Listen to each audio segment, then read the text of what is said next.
Bună ziua, dragii mei, și bine v-am găsit!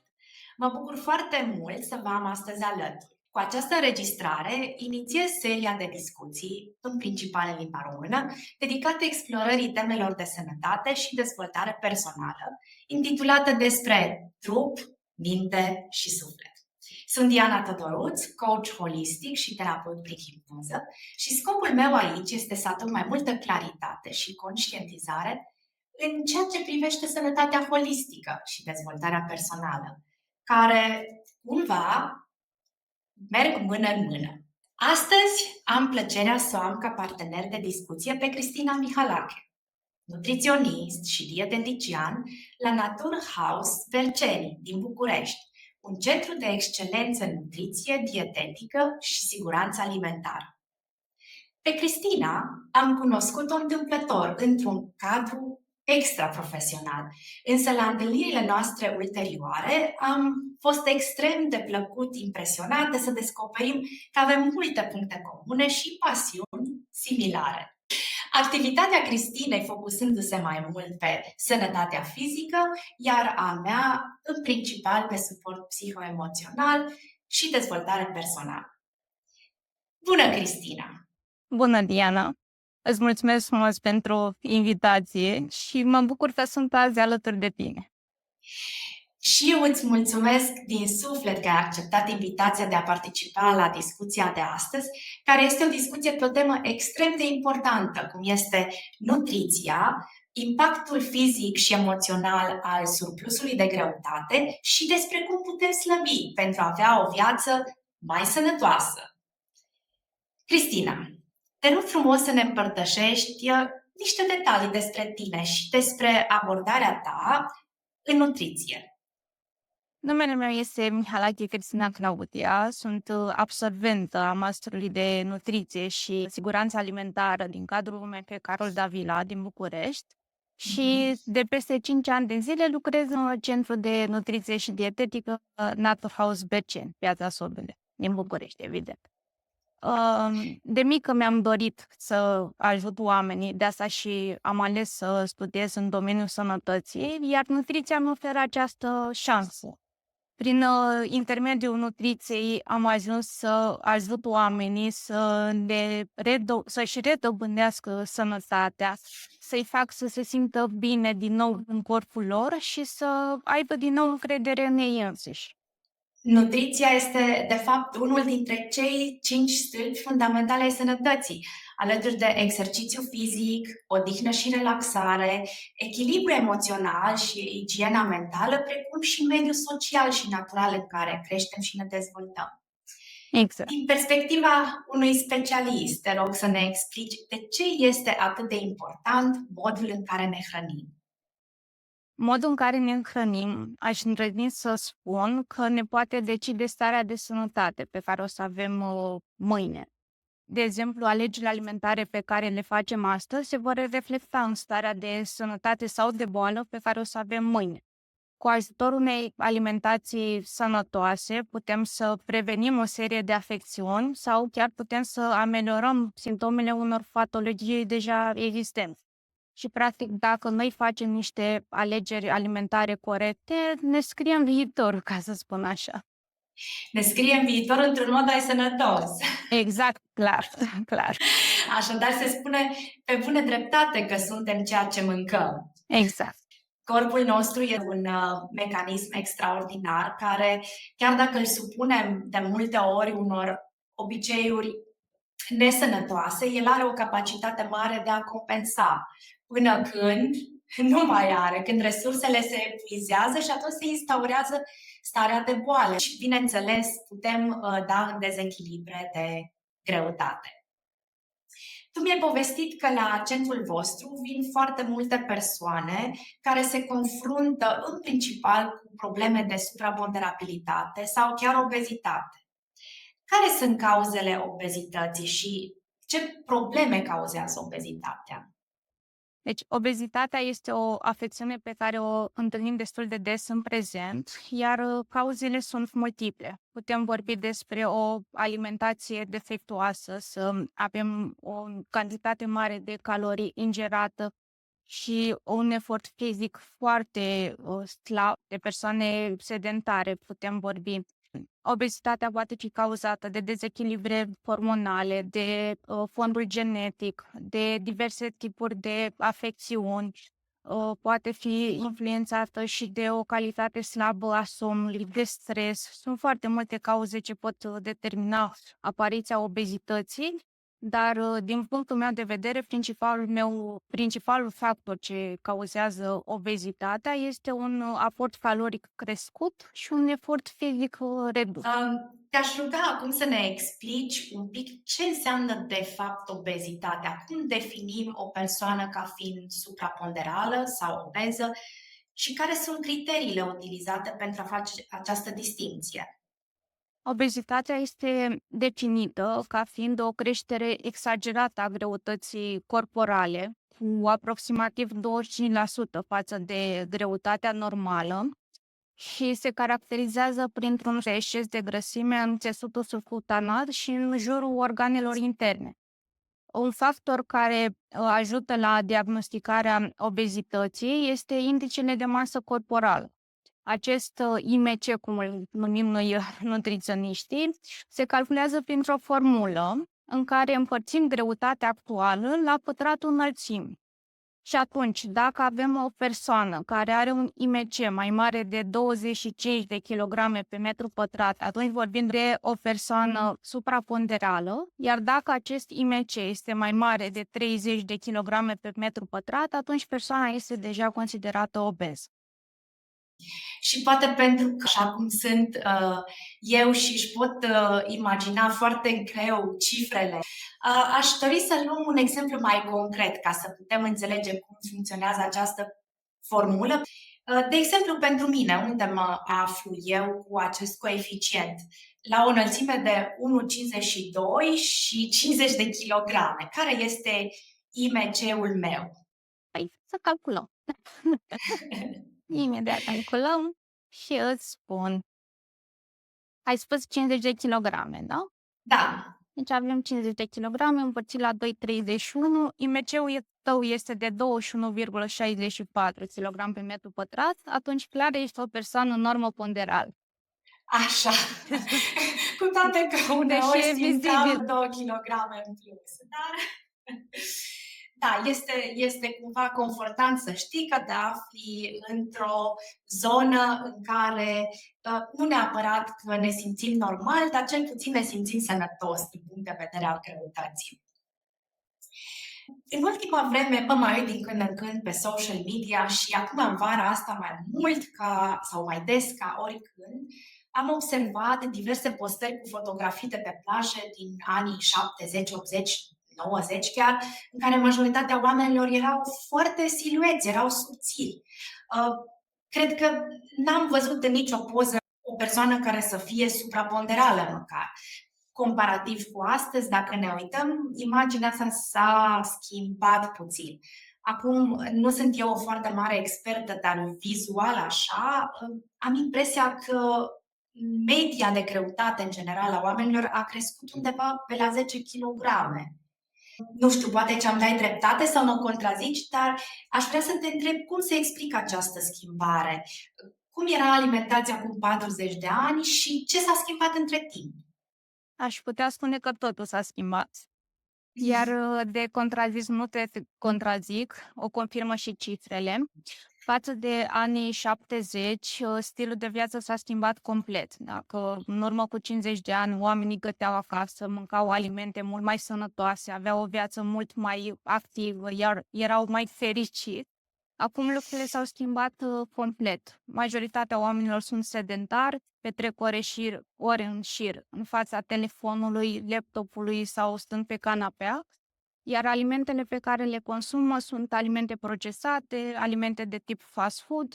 Nu mai sunt la fel de fericiți, clar, stresul este din ce în ce mai prezent și ies din ce în ce mai puțin, nu se mai întâlnesc cu prietenii, iar toate aceste lucruri adunate clar influențează și greutatea.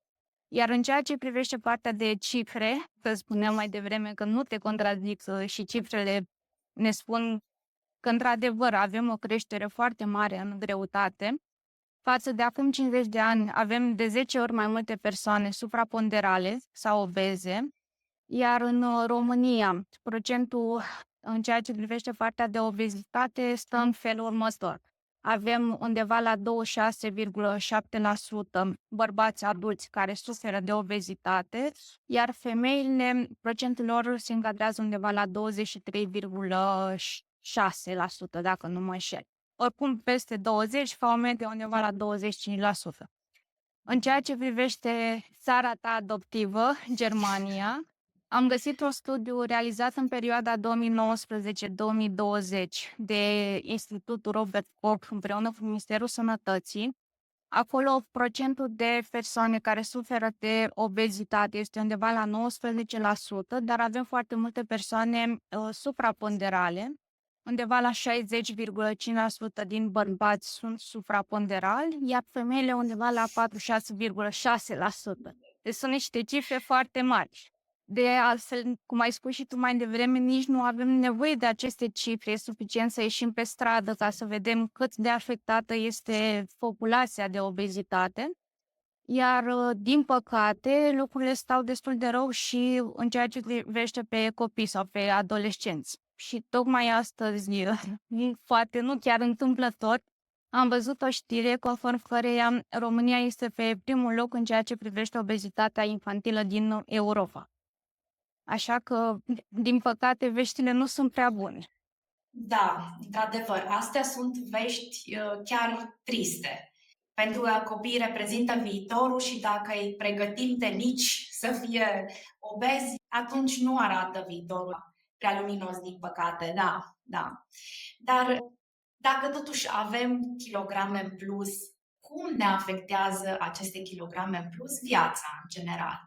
Obezitatea vine cu o serie de predispoziții la diverse afecțiuni, precum diabetul zaharat tip 2, diverse boli cardiovasculare, partea de somn este afectată foarte mult, poate apărea apneea, poate apărea steatoza hepatică, dar pe lângă seria asta de afecțiuni la care predispune obezitatea, vorbim în primul rând de o calitate a vieții mult mai scăzută. Adesea vin pacienți în cabinet care îmi spun că vor să slăbească pentru că nu mai pot face lucruri banale, precum să urce câteva trepte sau să se lege la șireturi fără să obosească. Și atunci calitatea vieții e mult scăzută și dorința de a slăbi, evident, este foarte mare pentru că își doresc să se simtă din nou bine în pielea lor și să facă lucruri mărunte care să nu le mai cauzeze disconfort. Da, în afară de aceste simptome de respirație mai dificilă și oboseală în momentul în care fac activități chiar și minime, care sunt simptomele care ne spun că mâncăm mult și nesănătos? Dacă poți să te gândești la câteva dintre ele, că diabet zaharat sau steatoză hepatică vine după o diagnoză la medic. Cum ar putea să realizeze cineva care are un surplus de greutate că, da, astea sunt semnele că mănâncă prea mult? Când facem greșeli, corpul ne atenționează și de noi depinde dacă știm să interpretăm semnalele trimise de el sau le ignorăm pur și simplu. Când avem o masă copioasă, de exemplu, când asociem greșit alimentele, atunci corpul ne transmite diverse semnale, da? Ori avem o stare de disconfort abdominal, ori avem senzație de greață, ori chiar vărsături, ori senzație de prea plin. Și atunci ar trebui să ne punem un semn de întrebare. În primul rând, este afectată partea asta de sistem digestiv destul de mult. Da? Pentru că pot apărea o complicație precum constipația. Da? Sunt foarte multe persoane obeze care au probleme pe partea aceasta de tranzit pentru că nu au o alimentație echilibrată. Și presupun că este foarte important să dăm atenție corpului.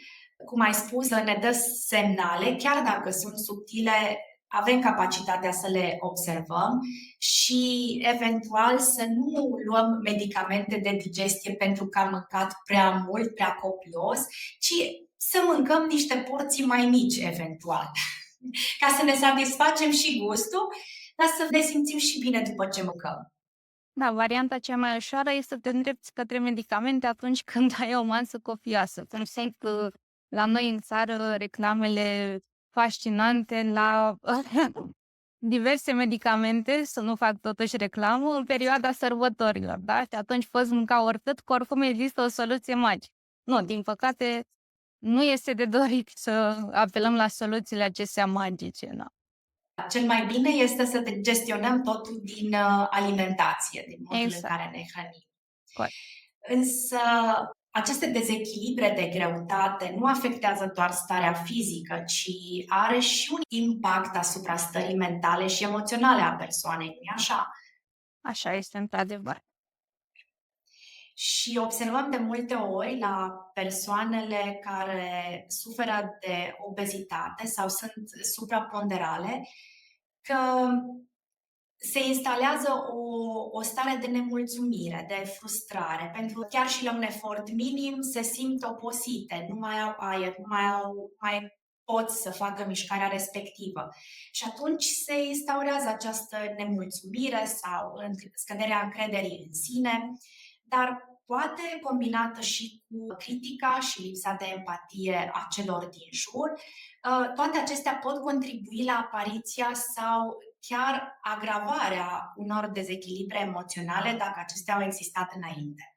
Și aici se creează inevitabil un cerc vicios în care problemele de greutate amplifică stresul și disconfortul emoțional, iar aceste emoții negative pot face și mai dificilă gestionarea greutății, deoarece încurajează mâncatul compulsiv, acesta fiind o strategie de obicei de compensare a stresului emoțional.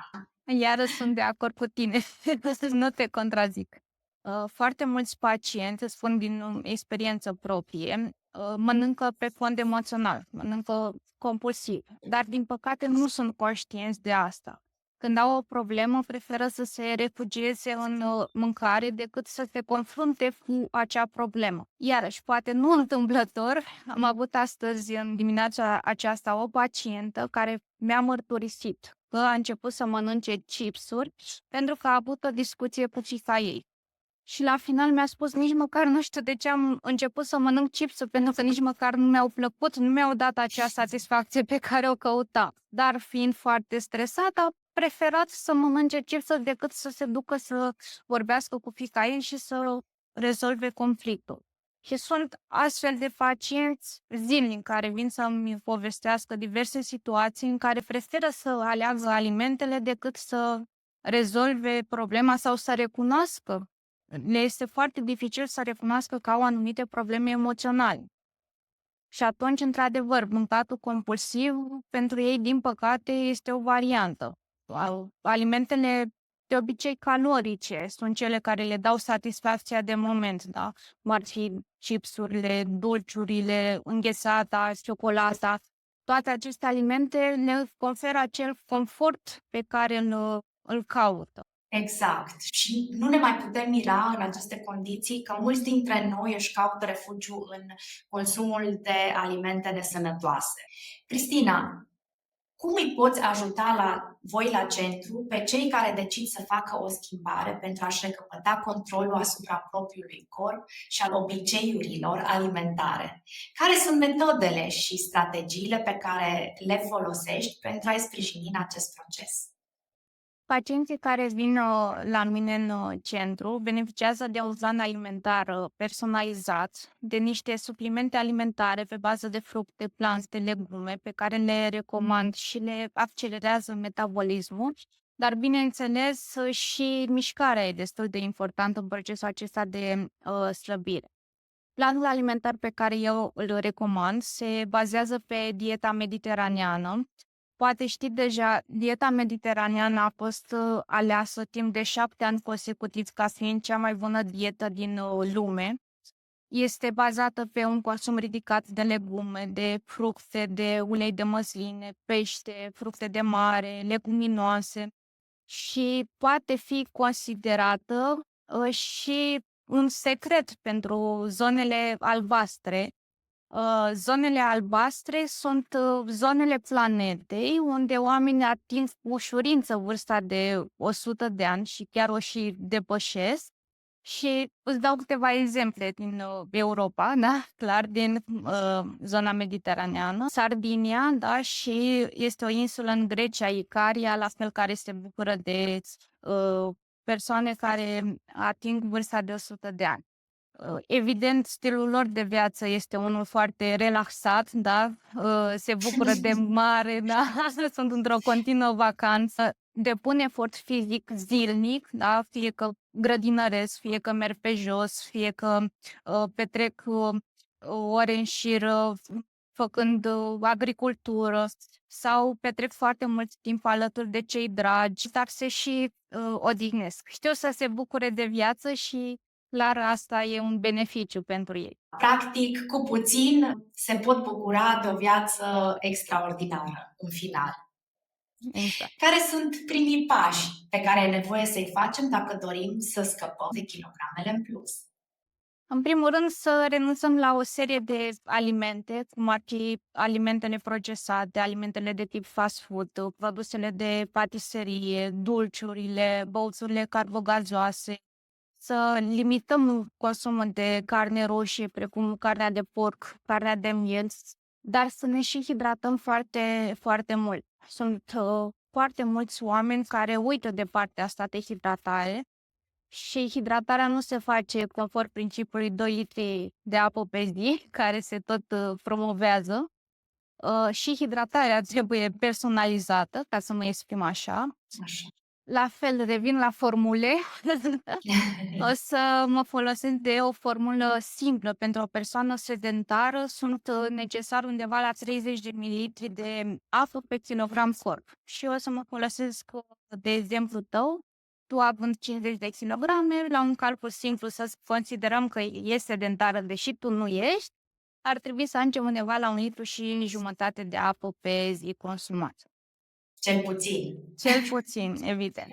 Dacă depunem un efort fizic mai mare, crește și cantitatea de apă pe care trebuie să o consumăm și dacă sunt diversi factori care ne influențează temperatura, dacă traversăm noi acum iarăși o perioadă caniculară, evident trebuie să creștem și cantitatea de apă pe care o consumăm, da?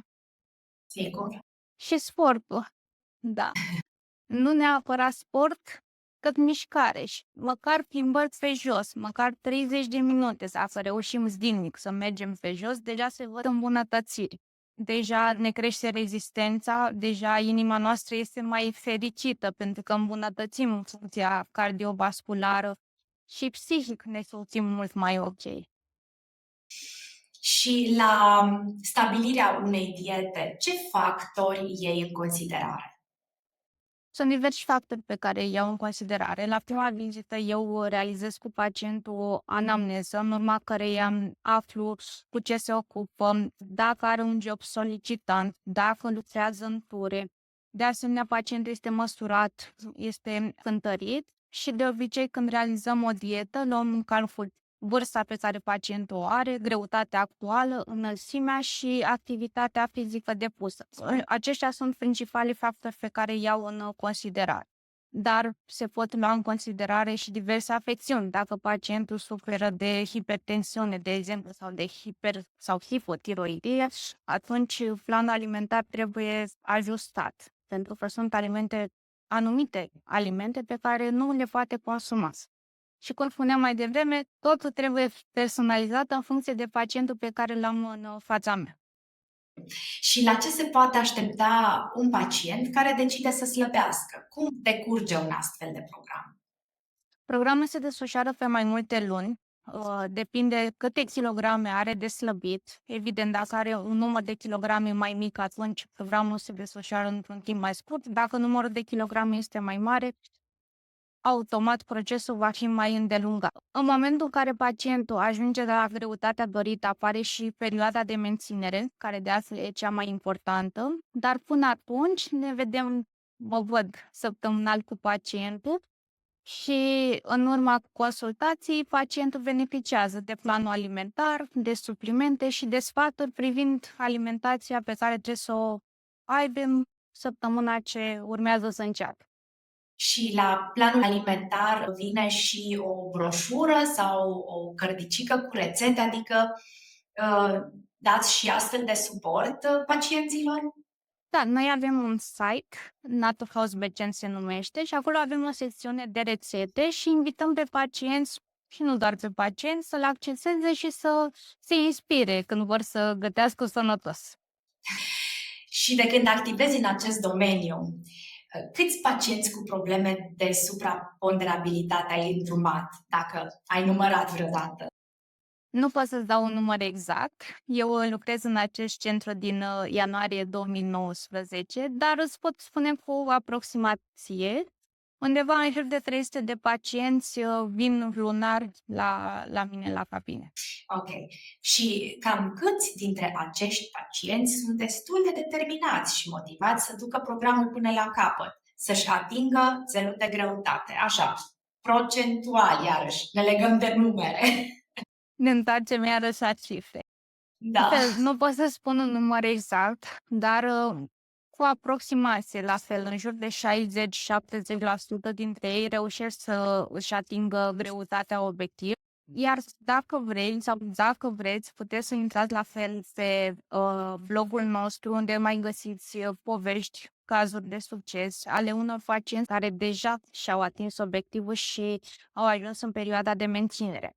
De altfel, în fiecare săptămână, și am observat că tu deja știi asta, noi postăm un panou cu persoanele care au slăbit cel mai mult în săptămâna precedentă, tocmai ca să motivăm și mai mult pe ceilalți pacienți. Și cine este interesat poate să viziteze site-ul vostru sau Pagina de Facebook. și atunci se poate convinge de efectele pozitive ale unui astfel de program. Corect. Și așa vedem că motivația și determinarea sunt factori esențiali pentru pacienți în acest proces. În primul rând, atunci când se ia decizia de a intra într-un astfel de program, cât și pentru menținerea și munca de parcurs. Într-adevăr, ambiția este unul dintre secretele succesului, dacă vrei, în procesul acesta de slăbire. Pe parcursul întregului program de slăbire se invesc ocazii în care pacienții își pierd din motivație. Ce mai sfătui, dacă tot avem această discuție, să le spun în momentul în care mai au câteva kilograme de slăbit și nu mai au aceeași motivație, nu mai au aceeași ambiție ca la început. Interesant ar fi să revedeți care este motivația pentru care pacientul a venit la voi în centru, de ce a venit prima dată și ce s-a întâmplat între timp, care este diferența acum când pe ultima 100 de metri este gata să cedeze. Iar dacă pacientul reușește să își schimbe stilul de viață și nu doar să țină o dietă, adică să transforme dieta într-un stil de viață, eu cred că pierderea ultimilor kilograme se va produce în mod natural, adică nu mai trebuie să fie așa de atent la toate detaliile acelei diete, pentru că, de fapt, totul devine un mod de viață și când este un mod de viață nu mai o simțim ca o constrângere sau o limitare că trebuie să facem ceva sau să respectăm ceva. Iar dacă este vorba numai despre reaprinderea ambiției, după cum am spus, ar fi bine să ne uităm împreună cu pacientul la motivațiile inițiale, de ce și cum a stabilit la ce greutate dorește să ajungă, să vedem ce alte schimbări ar putea face, ce resurse interioare mai are nevoie să fie reaprinse și să-l încurajăm în continuu, bineînțeles, să celebrăm reușitele, pentru că asta face foarte bine la moral. Așa este, într-adevăr. De asemenea, când pacienții sunt în plin proces de slăbire, mai ales la început, apar diferite pofte, da? Acum fiind vară, majoritatea aleg înghețata, dar apare și sentimentul acela de vinovăție, din păcate. La fel, ce mai sfătuiți să le spun celor care mănâncă o înghețată și se simt vinovați apoi? Mintea noastră ne joacă feste de obicei. În momentul în care știm că avem o interdicție, că nu avem voie să facem ceva, mintea noastră stă tot acolo. Și o soluție ca să prevenim cumva ce-mi doresc să mănânc înghețata aia, ar trebui să fie cumva ok. Pacientul nu are voie să mănânce înghețată, dar poate are voie să mănânce altceva care să îi satisfacă cumva acel gust de lămâie sau ciocolată, cum ar fi, să zicem, o ciocolată amară. Deci să-i dăm ceva în schimb, să-l refocusăm nu pe ce nu are voie, ci pe ce are voie să mănânce. Ăsta ar fi un aspect, iar al doilea aspect, consider că din când în când o gratificare face mult și la moral. O mică înghețată la sfârșitul unei săptămâni în care a reușit să respecte planul de dietă de la cap la coadă, așa ca o recompensă, o mică înghețată, dacă o face și în casă și cu mai puțin zahăr, este perfect. Și atunci omul practic știe, ok, toată săptămâna mă țin de treabă, mă țin de dietă, dar pot să mănânc totuși o înghețată la sfârșitul săptămânii. Sau ar mai fi o modalitate cu schimbarea perspectivei, în loc să spună în mintea lui, nu trebuie să mănânc înghețată sau nu am voie, poate să reformuleze și să spună, dacă vreau, aș putea să mănânc înghețată, că nu-mi interzice nimeni, dar aleg, eu decid să nu mănânc acea înghețată pentru că am un țel și ca să ajung la țelul ăla am nevoie să mă țin de această dietă. Corect. Cam astea ar fi niște metode așa succinte care ar putea ajuta oamenii, pacienții să treacă peste aceste pofte și peste sentimentul de vinovăție, pentru că la urmă urmei atunci când la finalul săptămânii mănâncă acea înghețată, știe că are voie și nu se mai simte vinovat că a mâncat. Corect, așa este. Interesantă abordare. Da, pentru că și sentimentul de vinovăție nu aduce decât presiune interioară și devine din ce în ce mai greu. Da, și poate chiar frustrant la un moment dat. Cum procedăm în momentul în care un adult sau un copil are probleme evidente cu greutatea, dar nu dorește să-și schimbe stilul de viață? Cum îl putem convinge? Cred că aici putem diferenția între adulți și tânări și copii. Pentru că, în general, copiii nu pot lua aceste decizii în mod conștient. Ei, de obicei, se supun deciziilor părinților. Și dacă un copil, nu știu, hai să zicem până la vârsta de 10 ani, suferă de supraponderabilitate sau obezitate, cei care pot lua decizia de schimbare a stilului de viață sunt părinții. Copiii învață de la părinți și ce văd la părinți aia fac și ei.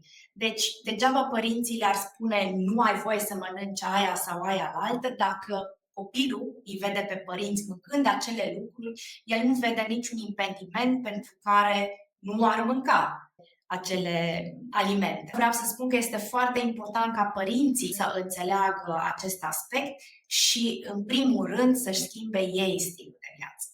Și când vorbim despre adulți sau tineri, acolo este foarte important procesul de conștientizare. Pentru ce au nevoie de schimbarea stilului de viață? Pentru că, tot așa cum spuneam mai înainte, poate să vină cineva și să le spună trebuie să te schimbi, trebuie să faci asta, dar atâta vreme cât persoana nu înțelege necesitatea sau beneficiile acestei schimbări, este foarte greu să o implementeze. De-abia în momentul în care internalizează nevoia, da, și realizează că, într-adevăr, până acum eu am mâncat foarte nesănătos și am probleme de sănătate și totuși aș vrea să am o viață lungă și frumoasă, fără să stau tot timpul prin spitale și să iau medicamente, atunci poate să ajungă la realizarea, ok, trebuie să fac ceva, pentru că așa aleg eu și nu pentru că îmi impune cineva din exterior. Da, trebuie să fie propria dorință, nu dorința celor apropiați. Exact. Deci succint ar fi, în cazul copiilor, este necesar ca părinții să-și schimbe stilul de viață și să influențeze prin aceasta pozitiv pe copii, iar la pacienții adulți și tineri au nevoie să le fie explicat sau să ajungă cumva la autoconvingerea necesității schimbării. Din păcate, Cristina, ne apropiem încet de finalul discuției și aș dori să nu încheiem înainte de a discuta un pic și despre aspectul financiar al programului de slăbire de la centrul vostru. La ce costuri se pot aștepta cei care doresc să se înscrie în programul vostru? Prețurile sunt decente, asta pot să spun. Cei care doresc mai multe informații legate de asta ne pot apela la numărul de telefon. Probabil că o să lași tu la sfârșitul clipulețului, da? Toate detaliile. Exact. Și acolo vor găsi toate informațiile. Asistenta mea o să le răspundă cu mare drag. Îți mulțumesc, dragă Cristina, din suflet pentru această discuție fascinantă și pentru informațiile valoroase pe care ni le-ai împărtășit. Ce mesaj final ai avea pentru cei care ne urmăresc acum? Și eu îți mulțumesc, Diana. Mi-a făcut o reală plăcere să avem această discuție și sper ca această conversație pe care am avut-o să fie de folos multora dintre cei care ne urmăresc și dacă au nevoie de ajutorul meu, îi aștept cu mare drag. Sper să fie ca un semnal de alarmă și să îi facem pe cât mai mulți oameni să se trezească la realitate și să conștientizeze faptul că este nevoie să facă o schimbare în viața lor dacă au probleme cu greutatea sau și cu sănătatea până la urmă. Și cu sănătatea, pentru că la centrul vostru nu vă ocupați doar de persoanele supraponderale sau cu obezitate, dar și cu oricine care dorește să își îmbunătățească stilul de viață. Exact. Să fie și mai sănătoși. De ce nu? Corect. Ne oprim aici, Cristina, îți mulțumesc foarte mult. Sunt convinsă că noi ne vom mai întâlni pentru a explora și alte aspecte legate de nutriție și stilul de viață sănătos. Și îți doresc în continuare mult succes și da, de-abia aștept să ne întâlnim din nou pe acest subiect. Eu îți mulțumesc frumos, Diana, și îți mulțumesc pentru sfaturile pe care mi le-ai dat. Și aștept cu nerăbdare să ne revedem. Sigur. Iar dumneavoastră, cei care ne urmăriți, dacă aveți întrebări și doriți detalii legate de tema discutată astăzi sau simțiți că sunteți pregătiți să faceți o schimbare în viața voastră, puteți lua legătura cu Naturhaus și Cristina Mihalache pentru aspectele legate de nutriție, dietă și programele de slăbire. Sau cu Holistic Coaching, recte eu, pentru suport și îndrumare pe partea emoțională și dezvoltare personală. Suntem aici pentru a vă susține în fiecare pas al călătoriei voastre către un stil de viață mai sănătos. La finalul acestei înregistrări veți găsi toate detaliile de contact necesare. Vă mulțumesc din suflet că ne-ați urmărit și vă invit să ne reîntâlnim peste 4 săptămâni la următoarea discuție. Invitata mea va fi Melania Caritor, profesoară pentru învățământul primar, scriitoare de cărți pentru copii și trainer de scriere creativă. Vom discuta în principal despre importanța creativității în dezvoltarea copiilor și cum putem încuraja această trăsătură esențială pentru a ajuta să se dezvolte armonios din punct de vedere psihoemoțional și să fie pregătiți pentru viață. Deci, să ne vedem bine!